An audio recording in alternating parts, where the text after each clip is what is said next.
శుభములు కలుగు నీకు.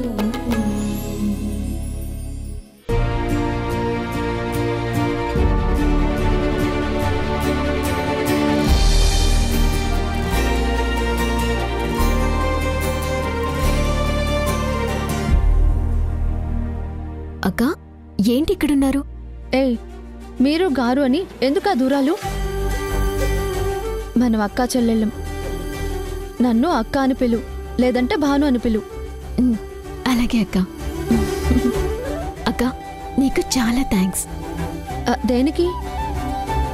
కళ్యాణికి చాలా బాగా చెప్పావు. నేను మాట్లాడిన దానికంటే నువ్వు చాలా బాగా మాట్లాడావు. కళ్యాణిలో మార్పు వస్తుందని నాకు నమ్మకం వచ్చింది. వారాహి, నేనొక విషయం అడుగుతాను, వేరేగా అనుకోకుండా ఓపెన్గా చెప్తావా?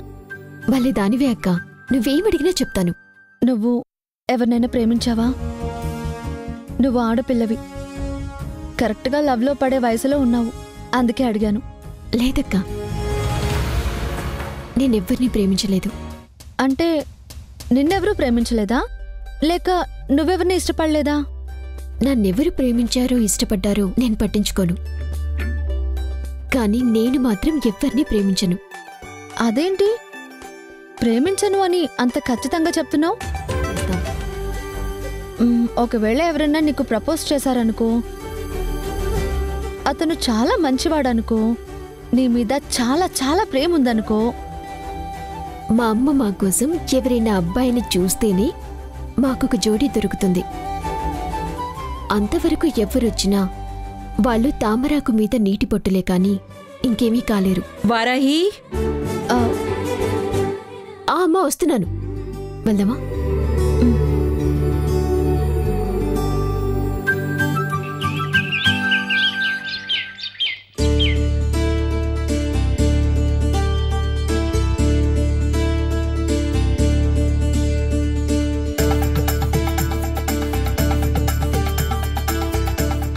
మగవాళ్ళని నమ్మకూడదు, ప్రలోభాలకి లొంగకూడదు,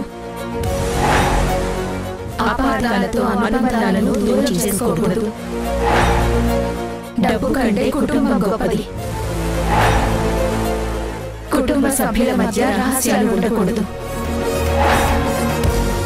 తప్పు చేస్తే శిక్షకి సిద్ధంగా ఉండాలి.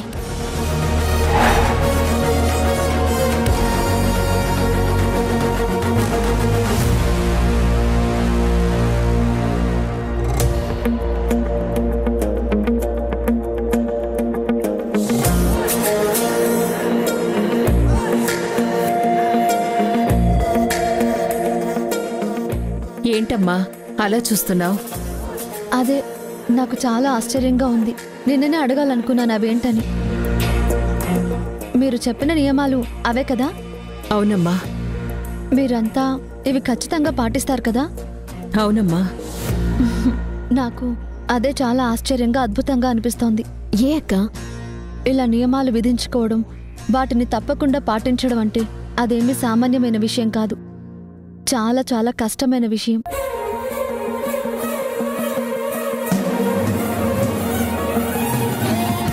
ఈ నియమాల్లో ముఖ్యంగా కుటుంబ సభ్యుల మధ్య రహస్యాలు ఉండకూడదు అనేది ఇంకా కష్టమైన నియమం. మామూలుగా ఆడదాని మనసు సముద్రం కంటే లోతైందంటారు. ఎంత పెద్ద రహస్యమైనా, ఎంత చిన్న విషయమైనా ఆడది మనసులోనే దాచుకోగలుగుతుంది. అలాంటిది మీరందరూ ఆడవాళ్లే అయ్యుండి మీ మధ్య రహస్యాలు లేకుండా ఇన్నేళ్లుగా ఉన్నారంటే అది ప్రపంచంలో వింతలాంటిదే. ఆడది తలుచుకుంటే ఏ పనైనా చేయగలదు. ఆడదంటే ఆది పరాశక్తి అంటారు. కానీ అదే ఆడదాని మీద రకరకాల అరాచకాలు చేస్తారు. అలాంటి ఆడపిల్లలు నాకు నలుగురున్నారమ్మా.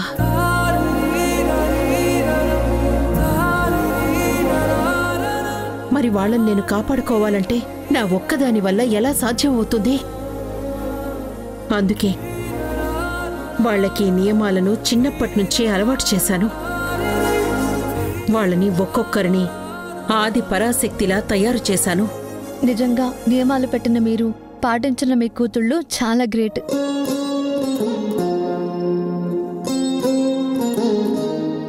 వారాహి, చీరలు రెడీ అయ్యాయా? ఫోన్ చేశానక్క. కాసేపట్లో ఇక్కడికే పంపిస్తా అన్నారు. సరే అయితే నేను కాసేపట్లో బయలుదేరుతానని మా ఆయనకు ఫోన్ చేస్తాను. చెయ్యొచ్చులేమ్మా, ఒక్క నిమిషం ఉండు. అమ్మా సునైనా, అవి తీసుకొనిరా.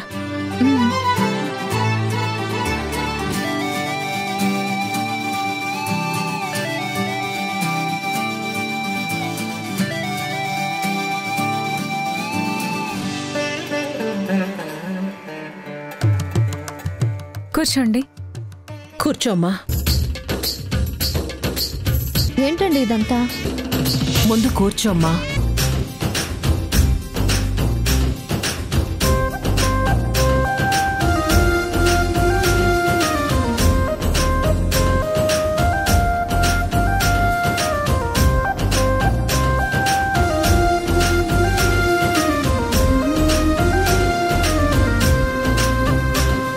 ఏంటండి ఇదంతా?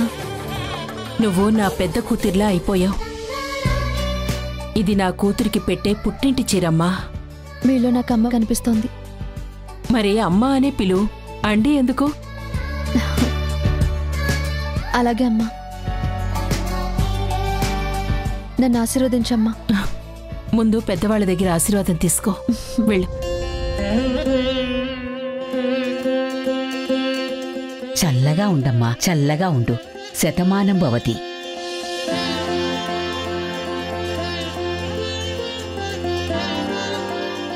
వెయ్యి శుభములు కలగాలి నీకు. మీ ఆశీర్వాదం కూడా కొత్తగా ఉందమ్మా.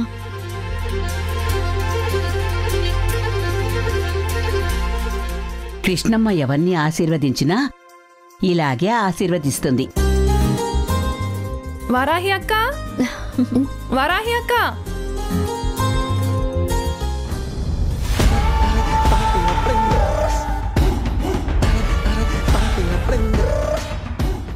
నేను ఈ ఊరు వచ్చినప్పుడు కేవలం చీరలు కొనాలనే వచ్చాను.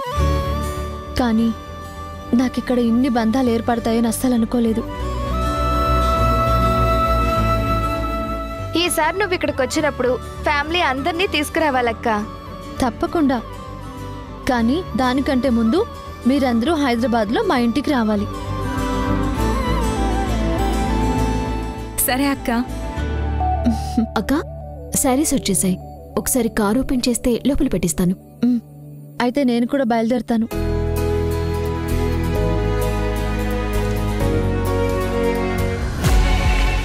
అసలు ఆ వచ్చిన మనిషి ఎవరో, ఎందుకు వచ్చిందో, మమ్మల్ని ఎందుకు కొట్టిందో అన్నీ తెలుసుకోవాలి. అప్పుడే తిరిగి మనం షో కొట్టగలుగుతాం. అక్క, మొత్తం 100 చీరలు డిక్కీలో పెట్టించేశాను. చీరలా? చీరల కోసం వచ్చింది ఈవిడ. కానీ వీళ్ళు చీరలు అమ్మరు కదా. మొత్తం ఎంతైందో చెప్పు. డబ్బులు ఇస్తానంటుందేంటి? డబ్బులు ఇప్పుడే వద్దక్క. అందులో 70 చీరలేమో ఒక డిజైన్లో ఉన్నాయి. రాత్రి నేసిన 30 చీరలు మాత్రం వేరే డిజైన్లో ఉన్నాయి.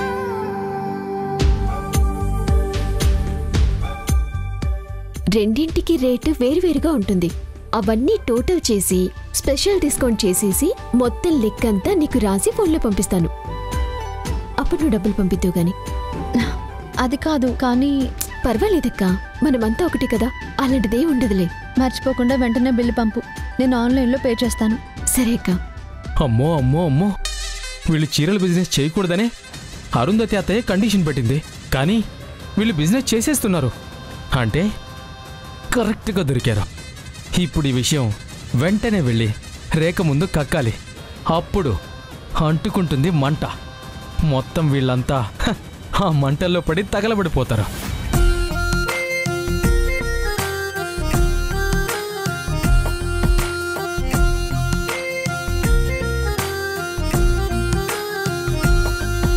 నువ్వెంత మంచి మనసున్న దానివమ్మా. వచ్చిన ఒక్క రోజులోనే ఏ భేషజాలు లేకుండా మా అందరితో కలిసిపోయావు. కళ్యాణి, ఈసారి నేను వచ్చేటప్పటికి నువ్వు లేచి నాకెదురొచ్చి స్వాగతం చెప్పాలి. ఖచ్చితంగా అక్క. బామ్మ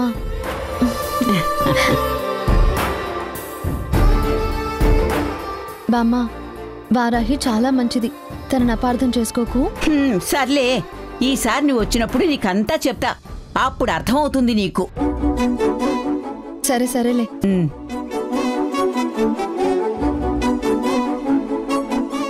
వెళ్ళొస్తాను, జాగ్రత్త. సరే అక్క.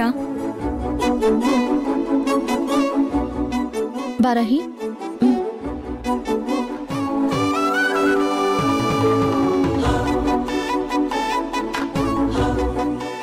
నాకు చెల్లెళ్ళే కాని అక్కలు లేరు అనుకునేదాన్ని. ఆ లోటు ఇప్పుడు తీరిపోయింది. నాకు కూడా చెల్లెలు లేరనే లోటు తీరిపోయింది. సరే, ఇక నేను బయలుదేరుతాను.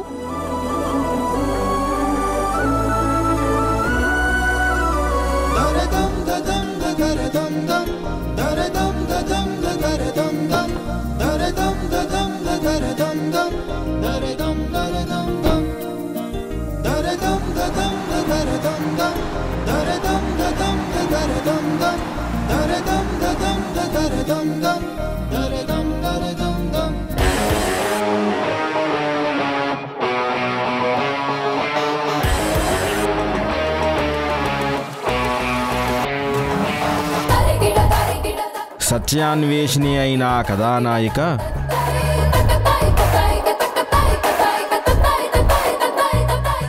ఎంతో నిష్ఠతో, అంకుట దీక్షతో కదలేని స్థితిలో కూడా వెళ్తూ ఉంటే ప్రకృతి సహకరించింది. దేవతలు దారి చూపారు. ప్రతి ఉదయం సిద్ధమే కదా విజయానికి వేదికై సదా. ఏమండి, పంతులు గారింటికి ఎటెళ్ళాలి? ఇటేనమ్మా. థ్యాంక్స్ అండి. నేను చూపిస్తాను పదమ్మా. మరు నిమిషం విద్య కాదుగా, నీ తోడుగా ధైర్యం ఉండగా, ఓటమనే మాట లేదుగా. చాలా థ్యాంక్స్ అండి. అయ్యో పర్వాలేదమ్మా, ఉండు పంతులు గారిని పిలుస్తాను. పంతులు గారు, పంతులు గారు. ఎవరో వచ్చినట్టున్నారు, నేను చూసొస్తాను. ఎవరు కావాలమ్మా? ఈ అమ్మాయి పంతులు గారి కోసం వచ్చిందమ్మా. ఎవరమ్మా నువ్వు? పంతులు గారితో మాట్లాడాలండి. ఎవరమ్మా? ఏం మాట్లాడాలమ్మా? నేను ఏలూరు కృష్ణమ్మ గారి రెండో కూతురు కళ్యాణినండి. నమస్కారం అమ్మా. రా అమ్మా. కృష్ణమ్మ గారి గురించి మా నాన్నగారు చాలా గొప్పగా చెప్తుంటారమ్మా. అంటే మా చెల్లెళ్ళ జాతకం రాసింది ఎవరు? ఎవరు? ఆ కవలలేనా? అవునండి. అది రాసింది నాన్నగారే అమ్మా. అయితే నేను మాట్లాడాల్సింది ఆయనతోనేనండి. ఆయన లేరమ్మా, తీర్థయాత్రకి వెళ్ళారు. అయినా విషయం ఏంటో నాతో చెప్పండమ్మా. మా చెల్లెలి పెళ్లి గురించి. అవును, నాన్నగారు నాకు చెప్పారమ్మా. ఆ కవల పిల్లల్లో చిన్నమ్మాయికి మంచి సంబంధం కుదిరిందని, వాళ్ళ జాతకం పంపించానని చెప్పారు. ఇంతకీ పెళ్లికి ముహూర్తం పెట్టుకున్నారా? అబ్బాయి ఏ ఊరివాడమ్మా? ఆ సంబంధం తప్పిపోయింది పంతులు గారు. అదేంటమ్మా, ఎందుకు తప్పిపోయింది? జాతకాలు కలవలేదా? బాగోలేదు. బాగోలేదా? మీ నాన్నగారు రాసి పంపించిన మా చెల్లెల జాతకం బాలేదు పంతులు గారు. జాతకం బాగోకపోవడం ఏంటమ్మా? నాన్నగారు ఆ జాతకాన్ని నాకు ఒకసారి చూపించారు. నాకిప్పటికీ బాగా గుర్తుందమ్మా. ఆ అమ్మాయిలిద్దరి జాతకం మహర్జాతకం. చాలా దివ్యంగా ఉంటుందమ్మా వాళ్ళ జీవితం. అదేంటి పంతులు గారు, జాతకం దివ్యంగా ఉంటే తనని చేసుకున్నవాడు వారం రోజుల్లో చనిపోతాడని జాతకంలో ఎందుకు కనబడుతుంది? చేసుకున్నవాడు వారం రోజుల్లో చనిపోతాడా? ఎవరు చెప్పారమ్మా అలా అని? మగపెళ్లి వాళ్ళు తీసుకొచ్చిన పంతులు గారు మీ నాన్నగారు పంపించిన జాతకం చూసి చెప్పారండి. అలా ఎలా చెప్తారమ్మా? నాకు ఆ జాతకం ఇంకా గుర్తుంది. ఆ రోజు 2007 శ్రావణ మాసం శుద్ధ తదియ అమృత గడియల్లో పుట్టారమ్మా ఆ కవలలు. కానీ ఆ పంతులు గారు జాతకంలో చాలా పెద్ద దోషం ఉందని చెప్పారు. దోషమా పాడా? వాళ్ళిద్దరి జాతకాల్లో ఎలాంటి గండాలు దోషాలు లేవమ్మా. ఏది, నాన్నగారు రాసిచ్చిన జాతకం కాగితం తెచ్చారా అమ్మా? ఇదిగోండి పంతులు గారు.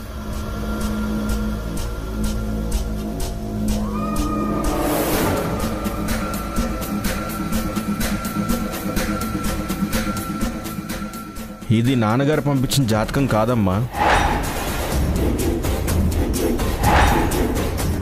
వంకాయగూడెం నుంచి నారాయణ శాస్త్రి గారు ఏదో పేపర్ ఇచ్చి ఇక్కడ కృష్ణమ్మ గారికి ఇవ్వమన్నారండి. జాతకంలో పెద్ద దోషం ఉంది. ఏమంటున్నారు పంతులు గారు? ఇది అసలు నాన్నగారు చేతిరాతే కాదమ్మా. జాతకం కాగితం మారిపోయింది.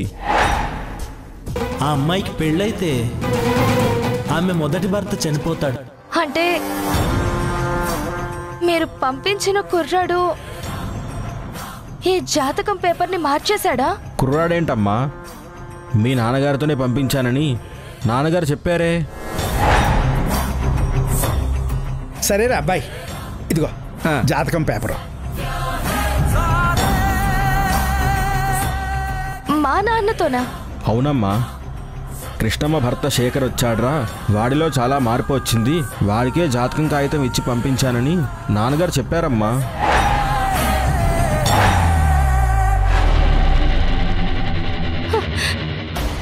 వాడు వాడు దుర్మార్గుడు.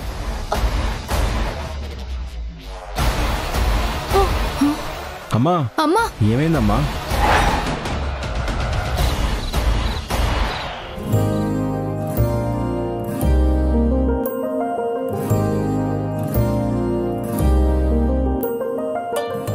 చరణ్ గారి నుండి మెసేజ్ వచ్చిందక్క. చరణ్ గారా?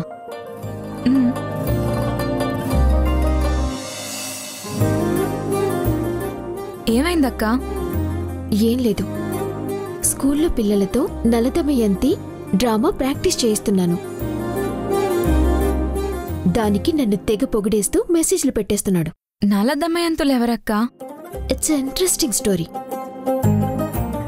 నలుడు అనే ఒక చక్రవర్తి, దమయంతి ఆయన భార్య. ఒక హంసరాయబారంతోనే వాళ్ళిద్దరూ చూసుకోకుండానే ఒకరినొకరు ఇష్టపడతారు. పురాణాల రోజుల్లో కూడా ప్రేమ కథలున్నాయా? ఇది ప్రేమ కథ మాత్రమే కాదు, ఎన్నో జీవిత సత్యాల్ని, భార్యాభర్తల బంధం గొప్పదనాన్ని తెలిపే కథ. తనకి దూరమైన భర్తని తన దగ్గరికి చేర్చుకున్న ఒక అద్భుతమైన తెలివితేటలున్న భార్య కథ. అయితే ఈ స్టోరీ మొత్తం వినాల్సిందే. సునైనా, కళ్యాణిని తీసుకొచ్చి భోజనం పెట్టు. 7:30 కల్లా టాబ్లెట్స్ వేసుకోవాలి కదా. అలాగేనమ్మా. అమ్మా, నువ్వు కూడా భోజనం చేసేయమ్మా. పొద్దున్నుంచి హాసిని గురించి ఆలోచిస్తున్నావు కానీ ఏమీ తినలేదంట. సరేలేమ్మా. అమ్మా, కళ్యాణి అక్క లోపల లేదు. లేదా?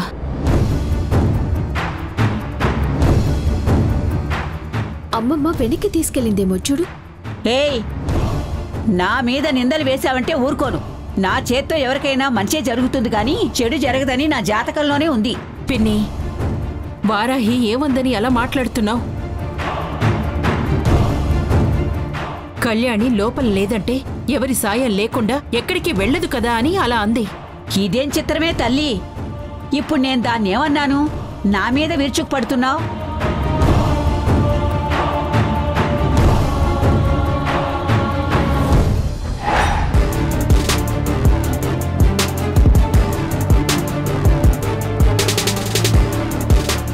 ఇక మీరు వెళ్ళండి. సరే.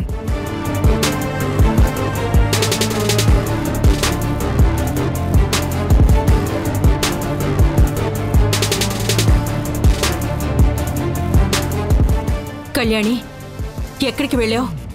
నీ ఫ్రెండ్స్ ఇంటికి వెళ్ళాలనుంటే మాలో ఎవరికైనా చెప్పుంటే మేము తీసుకువెళ్ళవాళ్ళం కదా. అయినా ఒక్కదానివే ఎలా వెళ్ళావే ఫ్రెండ్ ఇంటికి? నేను వెళ్ళింది ఫ్రెండ్ ఇంటికి కాదు. మరెక్కడికి వెళ్ళావు? హాసిని, సునైనా వాళ్ళ జాతకం రాసిన పంతులు దగ్గరికి వెళ్ళాను.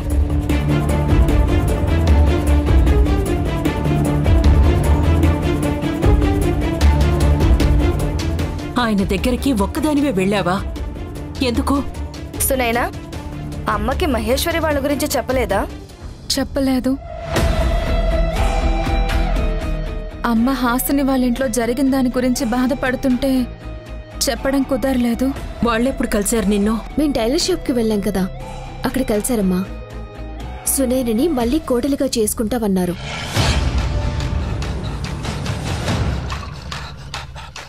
హాసిని భర్త విక్కీ చనిపోలేదు కాబట్టి సునైన భర్త కూడా చనిపోడు అని నమ్మకం కుదిరిందంట వాళ్ళకి.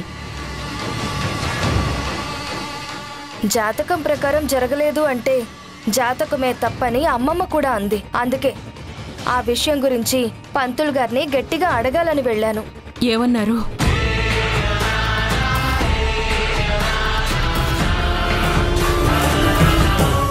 ఏదో ఒక స్వీట్ చేసి నాకు పెట్టు ప్లీజ్. నేను స్వీట్స్ చేయమంటుంది నాకు తినిపించడానికి కాదమ్మా. మరెందుకు? వాళ్ళందరికీ తినిపించడం కోసం. ఓ పాయసం.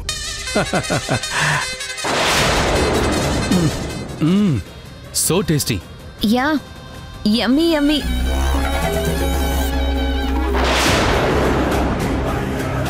ఎస్.